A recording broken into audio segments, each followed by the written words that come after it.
Closed doors and a flourishing economy. Afghanistan is not a land of closed routes in the heart of Asia. It is a crossroads country whose history has always witnessed the movement of caravans, civilizations, and traders. Today, this country is once again standing on its feet in terms of economic stability. The shadow of dependency has faded, and the flag of economic independence is being raised. Pakistan, the neighboring country whose economic ship is sinking, if it closes one trade door to Afghans, alternatives exist. Whenever one route is blocked, new routes are opened. Afghanistan has emerged as a secure and natural economic bridge for the nations of the region seeking trade, a bridge whose passage illuminates a prosperous and hopeful future for a nation. We have many ways to move beyond dependence on our neighbor, and this country has never been tied to a single door. Afghanistan has now found a new path. This time, however, it is Pakistan that has suffered the loss. Now both countries can safeguard their shared economic interests under international guarantees, interests that are protected not through political pressure, but through sustainable trade along open routes. From an economic perspective, there is no doubt that if goodwill exists, international laws are respected, and the interests of both countries are honored. Pakistan needs Afghanistan and Afghanistan also needs Pakistan. We use transit through Karachi, as well as other routes, and Afghanistan has nearly 4 or 5 ports that connect to the north. According to international transit laws, the Sher Khan Bandar, Haritan, Akaina, and Torg Hundi ports are under Afghanistan's control. Through these ports, Pakistan exports millions of tons of fruits, vegetables, and food items annually to Central Asia. Trade routes between countries open the doors to economic stability. However, throughout history, Pakistan has used these routes as political pressure through deceptive policies, causing millions in losses to Afghanistan's trade. On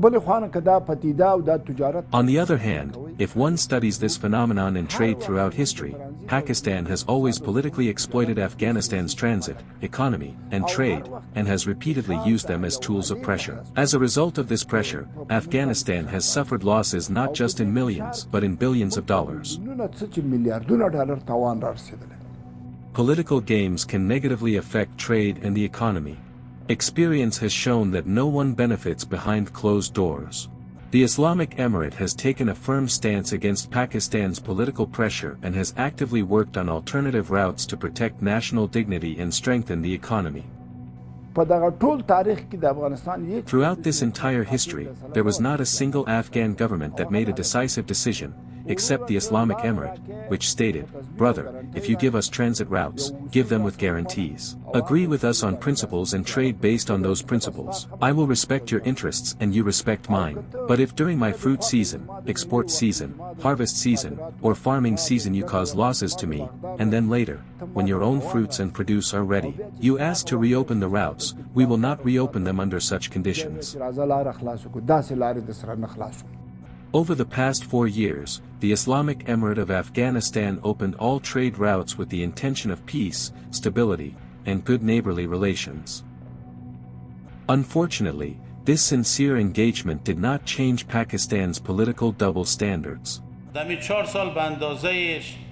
During the past 4 years, we dealt with Pakistan with such softness, friendship, and brotherhood that no one in history has interacted with Pakistan to this extent.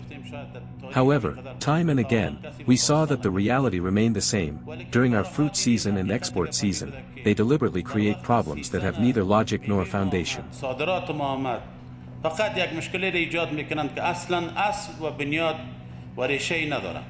The Islamic Emirate has advised its traders that if anyone continues trade with Pakistan after the official stance, they should not expect support or assistance during times of difficulty. After this warning, if traders still import or export goods through Pakistan and problems arise, the Islamic Emirate will not be responsible for those issues and will not listen to complaints.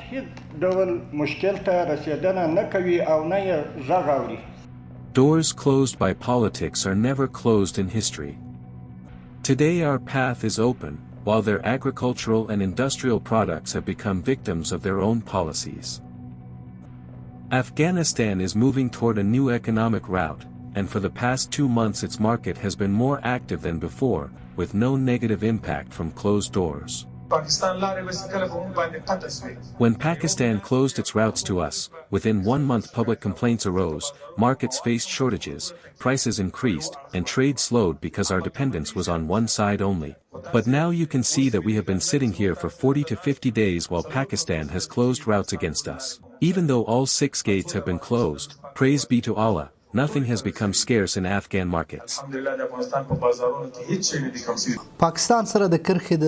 the national level, the closure of borders with Pakistan has not caused any significant economic damage, nor has it created any notable negative impact on the markets. Currently, considering national interests, regional opportunities, and our economic priorities, trade with neighboring and distant countries has been organized in such a way that it will pave the way for economic growth and stability in the future. Pakistan used to send low-quality products to Afghanistan that had no international value or credibility, as many of their goods were counterfeit. Due to a weak economic culture, they have no alternative ways to escape loss. Pakistan exports first-grade rice to Europe, but the rice they provide to us is not accepted by Europe, India, or even Bangladesh. Pakistan the bazar aड़वंद the Pakistan the तौलीदी तो को aड़वंद और Pakistan की Pakistan's market practices, production standards, and prevailing trade culture do not align with international trade principles. Their products have no value in markets where standards and quality are considered. Afghanistan was an unquestioning market where Pakistan sold every type of low-quality product. Pakistan's substandard, low-value, and poor-quality goods were dumped into Afghanistan. Now Pakistan realizes there is no other country capable of absorbing these low-quality products. Pakistan trades with a very weak commercial culture. They copy other countries' products and produce inferior quality substitutes.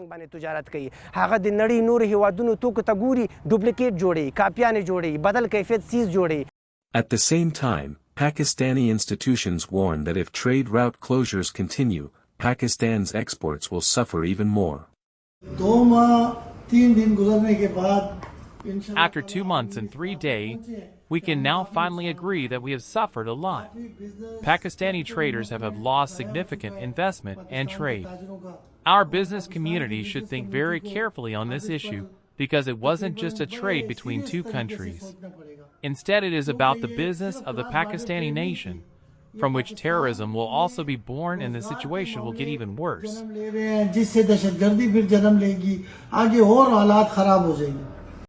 Afghanistan once imported $18 billion worth of goods and relied entirely on foreign products. Since the Islamic Emirate took power, this figure has decreased significantly, and efforts continue to strengthen reliance on domestic production and free the country from dependency. Our annual imports range between $15 and $16 billion, which represent our needs. Fortunately, these needs are decreasing day by day. At one time, imports reached $18 billion. When the Islamic Emirate came to power, imports dropped to $15 to $16 billion.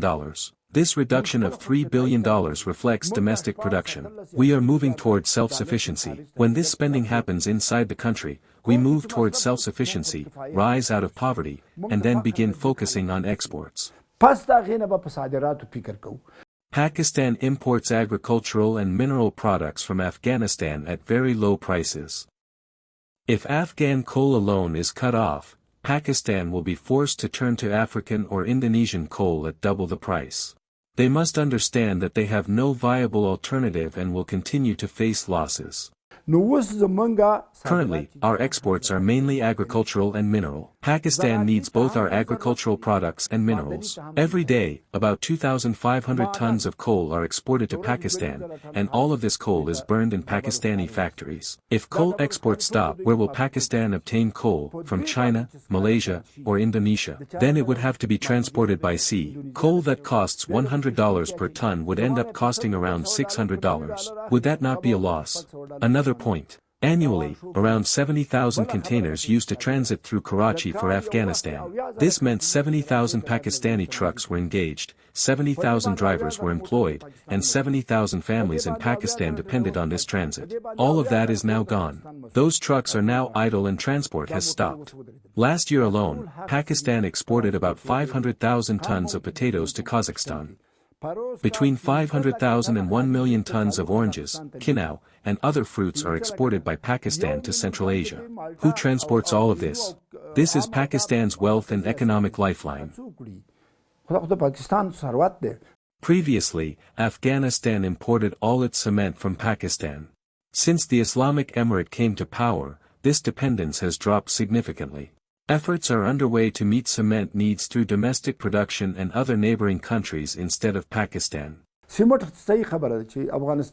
is a correct example. Afghanistan has a nearby border with Pakistan. A truck that departs from Kabul in the morning can reach Lahore or Islamabad by evening. For this reason, all cement, whether for the military, civilians, or any other use, was purchased from Pakistani companies, mostly from Khyber Pakhtunkhwa and border regions. It was very cheap for us. Talks with Iran are ongoing, because transportation from Iran to Kabul is an issue. The discussion was interrupted and there are sentence connection problems here.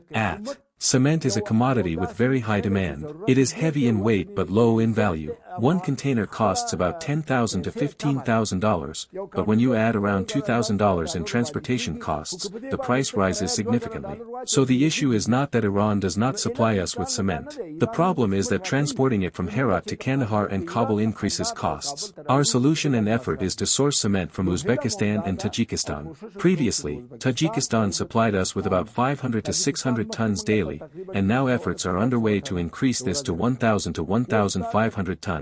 Uzbekistan may also raise supply to 1,500 or even 2,000 tons, and Turkmenistan has promised to supply cement as well. I believe cement will soon become self-sufficient, and people will no longer face shortages.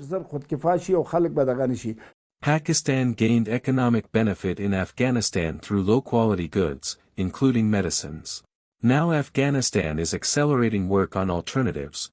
Currently, around 130 factories are operating in the country producing medicines and medical equipment, and nearly 600 types of medicines are being manufactured domestically. In addition, cooperation agreements have been signed with countries such as Iran, Uzbekistan, and India in the pharmaceutical sector. These agreements aim to meet medicine needs, share technical expertise, cooperate in patient diagnosis, and provide medical equipment. This can serve as a strong alternative to medicine imports. At the same time, the Islamic Emirate took another historic step by banning low-quality Pakistani medicines from entering Afghanistan and enforcing this decision strictly. I instruct the Honorable Ministry of Finance that after 3 months, stop taxing Pakistani medicines and do not allow anyone to import them. Afghan traders stand alongside the Islamic Emirate and demand, in line with national and commercial values, that Pakistan reopen trade routes unconditionally, otherwise, they will cease all trade with Pakistan. We inform the respected economic deputy and the honorable ministers that all the matters mentioned here by Mullah Baradar, as well as these policies, will be implemented 100% by national traders, one by one. National traders stand alongside their government as a reliable and strong economic arm. Goods imported from Pakistan are no longer considered reliable or credible. Afghan traders now offer domestically produced goods with full guarantees to the public. Goods that previously came from Pakistan or Iran cannot match the quality of domestic products today. People are now very interested in using and becoming familiar with local products. They are well aware of the quality, and everyone knows it. Previously, goods coming from Pakistan did not perform well. Now we have our own products. We provide a 6-month internal guarantee, and praise be to Allah, they perform very well. The Islamic Emirate is making tireless efforts to support traders and is committed to providing every opportunity and guarantee so that Afghanistan becomes self-sufficient, developed, and competitive globally. من حس می‌کنم I feel that there are many incentives in Afghanistan. Friends are encouraged, ministers, whom we met in their sessions, encourage investors. This support and encouragement are very important. I felt that Afghanistan is doing very well. The distinguishing factors I mentioned are very positive. Land is provided at reasonable prices, import taxes are reduced to encourage people to invest and take action. I truly felt this in Afghanistan. This is the best development currently taking place in Afghanistan.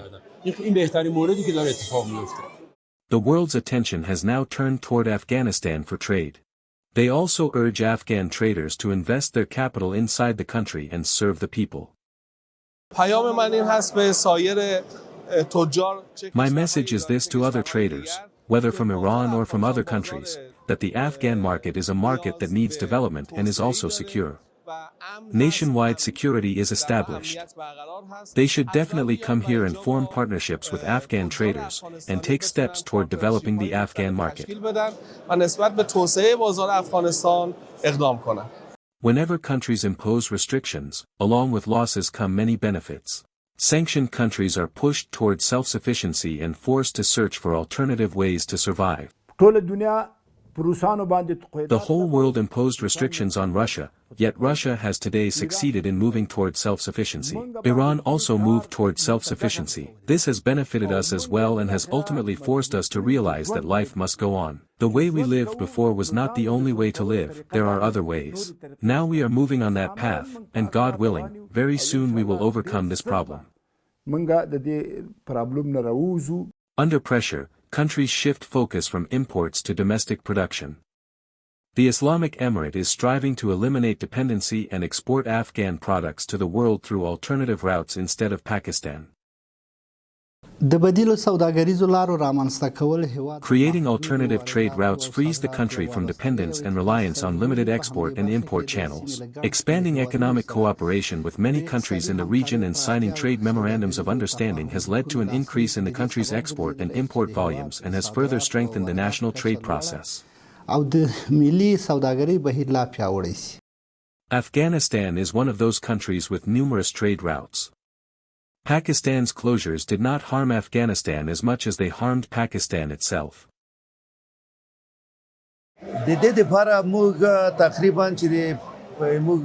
For this reason, we previously faced many problems with one of our neighbors.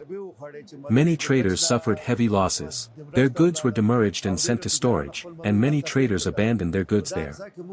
During this period, we have more than 2,000 private containers that are not subject to demurrage. We are trying to send these to the world through Pakistan and through other routes. They provided services by bringing back most of the containers that were stuck in Karachi to Afghanistan via Bandar Abbas. Now these services are being provided through Shabahar and Bandar Abbas routes, while reliance on Karachi, Pakistan, has almost completely been eliminated.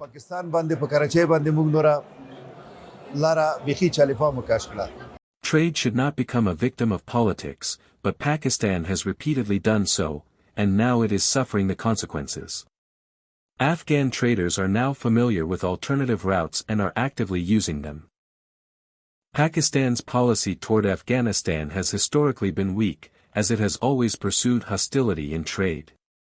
Renewed engagement with such a neighbor requires serious strategic consideration. Pakistan is like someone holding their breath while exiting. When these routes are reopened, it is like breathing again. Pakistan needs this badly, but unfortunately Pakistan does not understand this. The Pakistani authorities do not realize it and have taken a confrontational stance. Pakistan is now a collapsing country whose politics, trade, and regional credibility are in their final moments. What they have sown, they can no longer reap. If Pakistan wants the routes to be reopened, they will only be opened under firm and credible guarantees under which the routes will never again be closed under any circumstances or conditions. The Islamic Emirate is making tireless efforts to place beloved Afghanistan on equal economic and commercial footing with its neighbors by opening alternative land and air routes. The goal is to transform Afghanistan into a regional and global economic bridge and crossroads. And continuous, day and night work is underway to achieve this noble vision.